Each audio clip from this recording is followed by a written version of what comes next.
تو تقریباً وہی معاملات، نمازی بھی کم ہو گئے، نمازیں بھی کم ہو گئی، اچھے اعمال کرنے لوگ کم ہو گئے شروع. تو کیا کہیں گے کہ عید کی بجائے کس چیز کی طرف دھیان دینا چاہیے، کیا کرنا چاہیے جس سے اللہ بھی راضی ہو، اللہ کے رسول بھی راضی ہو؟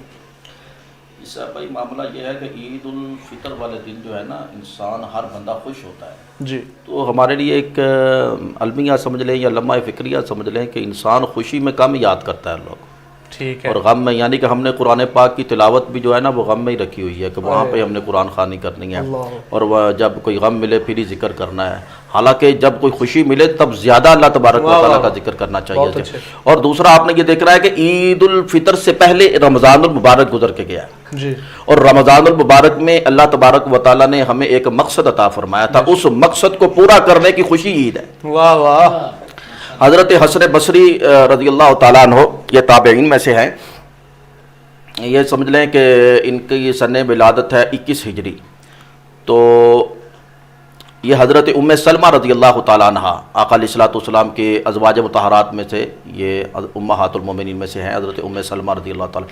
ان کے گھر کے اندر ان کی والدہ خادمہ تھی، اور جب حضرت حسن بصری پیدا ہوئے ہیں تو اس وقت تقریباً 7 ازواج مطہرات موجود تھی. تو علماء فرماتے ہیں کہ ان کا بچپن، جیسے کوئی گھر میں کسی کا کام کرنے کے لیے عورت جاتی ہے تو اپنے چھوٹے بچے کو ساتھ لے جاتی، تو حضرت حسن بصری رضی اللہ تعالیٰ عنہ ان کا بچپن جو ہے نا وہ تقریباً ازواج مطہرات کے گھر میں گزرا ہے، یعنی کہ اندر والی ساری جو باتیں تھیں وہ حضرت حسن بصری جو ہے نا وہ ان کو پتہ تھی. اور دوسری بات یہ لے لیں کہ حضرت حسن بصری جو ہیں یہ جب گھر میں جاتے تھے تو ازواج مطہرات کی باتیں، اور جب باہر جاتے تھے تو سینکڑوں صحابہ کرام سے ملاقاتیں ہوتی تھیں. اور اس سے یہ پتہ چلا کہ ان کی جو تربیت ہے وہ صحابہ کرام اور ازواج مطہرات کے درمیان میں ہوئی ہے. اور حضرت حسن بصری فرماتے ہیں کہ ان کا پہلے میں ایک جملہ آپ کو بتا دوں، وہ فرمایا کرتے تھے کہ اگر آپ کے ایمان کو تازگی نہیں مل رہی، آپ اپنے ایمان کو تازہ کرنا چاہتے ہیں، آپ چاہتے ہیں کہ آپ کا ایمان مضبوط ہو جائے، تو آپ حضرت عمر ابن خطاب کی باتیں کیا کریں. یعنی اس سے یہ پتہ چلا کہ صحابہ کرام رضوان اللہ تعالیٰ علیہ اجمعین کے اندر جو ہے نا وہ زیادہ تر حضرت عمر ابن خطاب کی باتیں ہوتی. بہرحال وہ ایک مرتبہ عید الفطر کی نماز ادا فرما رہے تھے، تو عید الفطر کی نماز ادا کرنے کے بعد سارے کھڑے ہو گئے اور وہ خوشی سے ملنے لگے ایک دوسرے کو. تو جب وہ خوشی سے ملنے لگے تو حضرت حسن بصری فرمانے لگے، بھی بات سنو، ہم مل تو رہے ہیں آج، لیکن آپ کو پتہ ہے کہ اللہ تبارک و تعالیٰ نے جس مقصد کے لیے یہ عید عطا فرمائی تھی وہ مقصد بھی پورا ہوا ہے یا نہیں ہوا؟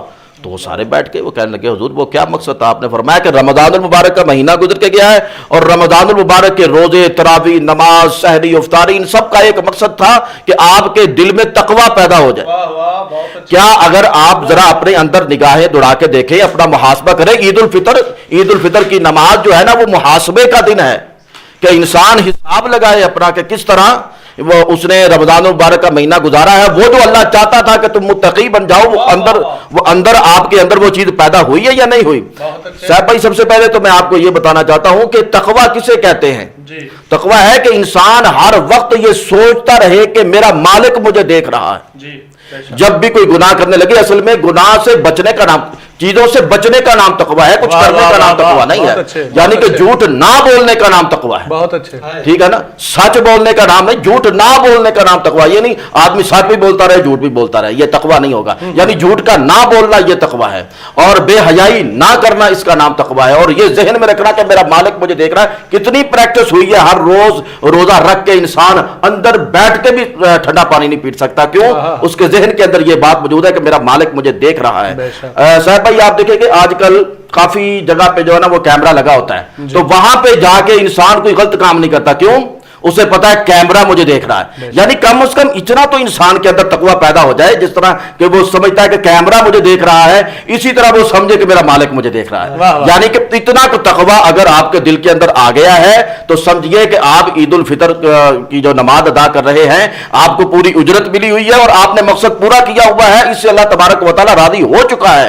اگر آپ کے دل کے اندر یہ چیز پیدا نہیں ہوئی تقویٰ کا، تقویٰ آپ یہ سمجھ لیں جس طرح بہت بڑی گاڑی آپ کے سامنے کھڑی ہو، کروڑوں کی گاڑی، لیکن اس کے اندر پٹرول ہی نہ ہو، تو وہ کیا، وہ ہر چیز اس کے اندر، انجن بھی اس کے اندر موجود ہے، اس کی باڈی بھی بہت اچھی ہے، اس کا جناب والا اندر والے جو سیٹیں بھی ہیں اس کی یعنی کہ پوری بہت بہترین گاڑی ہے، لیکن وہ اس وقت تک راستے پہ چل نہیں سکتی جب تک اس کے اندر پیٹرول نہ ڈالا جائے۔ انسان پگڑی مبارک بھی، امامہ شریف بھی ہو، داڑھی مبارک بھی ہو، جناب والا کبا بھی ہو، جبہ بھی ہو، ہر چیز ہو، نمازی بھی ہو، پرہیزگار، سب کچھ ہو، لیکن اگر اس کے اندر تقویٰ نہیں ہے تو وہ گاڑی رکی ہوئی، وہ جناب والا وہ راستے پہ آئی نہیں ہے، وہ جو ہم نے کہا تھا اہدنا الصراط المستقیم، یعنی وہ ٹریک پہ آیا ہی نہیں ہے ابھی تک وہ وہاں پہنچا ہی نہیں ہے، جب تک دل کے اندر تقویٰ نہ ہو۔ اگر تقویٰ ہے تو پھر اس کے اندر اللہ تبارک و تعالیٰ نے جو روحانیت رکھی ہوئی ہے نا، پھر جا کے انسان کے ذہن میں یہ بات پیدا ہوگی کہ اللہ تبارک و تعالیٰ نے جو عید عطا فرمائی ہے یہ صرف میرے لیے نہیں آئی، یہ غریبوں کے لیے بھی ہے،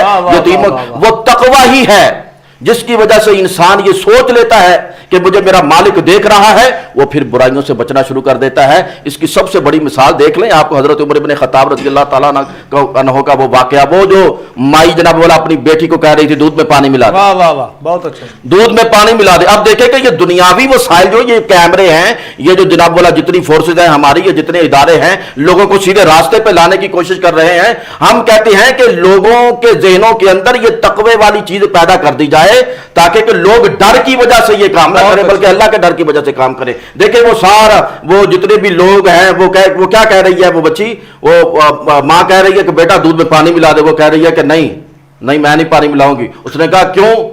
اس نے کہا جی میں اس لیے پانی نہیں ملاتی کہ حضرت عمر بن خطاب کا دور ہے نا جی۔ اس نے کہا چھوڑو، عمر بن خطاب کا دور ہے، وہ تو سویا ہوا ہے، ساری فوج سوئی ہوئی ہے، سارا علاقہ سویا ہوا ہے۔ یعنی کہ یہ دیکھیں اب سارے وہ جتنے بھی لوگ تھے ان کو دودھ میں ملاوٹ کرنے سے روکنے والے وہ سب ختم، وہ سب سوئے ہوئے ہیں، لیکن وہ بیٹی نے کیا کہا، اما جان اگر عمر نہیں دیکھ رہا تو اللہ دیکھ رہا۔ یعنی کہ یہ وہ چیز ہے کہ جو رمضان المبارک میں ہمارے اندر پیدا ہو جائے، اگر پیدا ہو جائے گی تو پھر ہمیں اسی چیز کی طرف دھیان دینا پڑے گا۔ عید الفطر کی نماز کے وقت کیا یہ چیز پیدا ہوئی ہے؟ اگر یہ پیدا نہیں ہوئی تو پھر سمجھے کہ آپ عید الفطر تک پہنچ تو گئے ہیں لیکن آپ اس سے استفادہ حاصل نہیں کر سکتے۔ اس کا فائدہ کیا تھا؟ فائدہ یہ تھا کہ ماہ رمضان المبارک شروع ہوا، سحری کے وقت بھی اللہ تبارک و تعالیٰ نے بخشش کا اعلان کیا، سحری کے وقت، افطاری کے وقت، جناب اللہ وہ جتنی تعداد اللہ تبارک و تعالیٰ نے پورے مہینے میں بخشش کی وہ ایک لیلۃ القدر میں کر دی۔ اب وہ لیلۃ القدر اور جناب والا لیلۃ القدر اور پورا رمضان وہ جتنی تعداد میں بخشش ہوئی وہ چاند رات والے دن، آج رات جو جناب والا لوگ گزار رہے ہیں نا، یہ بھی بخشش کی سب سے بڑی رات ہے۔ اور پھر وہ سب کچھ ملا کر اللہ تبارک و تعالیٰ فرماتے ہیں اگر کوئی چاند رات کو بھی نہیں آیا، اگر کوئی رمضان میں بھی نہیں آیا، سحری اور افطاری کے وقت بھی نہیں آیا، چلو فرشتوں اب یہ دیکھو کہ عید الفطر کی نماز کے لیے کون نکلتا ہے۔ جیسے ہی عید الفطر کی نماز کے لیے انسان نکلا اور یہ سوچ کے نکلا کہ کوئی ہے جس نے مجھے پالا ہے، کوئی ہے جس نے مجھے یہ خوشی دی ہے، وہ دل کے اندر ایک کیفیت پیدا ہو گئی نا۔ دیکھیں میں ناظرین کو کہنا چاہتا ہوں جتنے بھی لوگ کھڑے ہوئے ہیں، جتنے بھی لوگ بیٹھے ہوئے ہیں، جتنے بھی لوگ کام کر رہے ہیں، جتنے بھی لوگ خرید و فروخت کر رہے ہیں، آپ کے ذہنوں کے اندر ایک کیفیت ہے خوشی والی۔ اگر پوری کائنات کے اندر آپ ہی ایک آدمی ہوتے تو خوشی کس کے ساتھ مناتے؟ وہ خوشی منانے کے لیے اللہ تبارک و تعالیٰ نے جو آپ کے دل کے اندر یہ جو خوشی عطا فرمائی ہے، اس کا مقصد ہی یہ ہے کہ آپ کو یہ ذہن میں رہے کہ یہ جو مالک نے مجھے خوشی عطا فرمائی ہے، کوئی مالک ہے وہ مجھے دیکھ رہا ہے، اگر وہ عطا فرما سکتا ہے تو لے بھی سکتا ہے۔ اس لیے میں کہنا چاہتا ہوں کہ عید الفطر والے دن سب سے زیادہ دھیان تقوی کی طرف دینا چاہیے کہ میرا مالک مجھے دیکھ رہا ہے۔ واہ واہ واہ، آخر میں کیا فرمائیں گے ہمارے نبی پاک حضرت محمد مصطفیٰ صلی اللہ علیہ وآلہ وسلم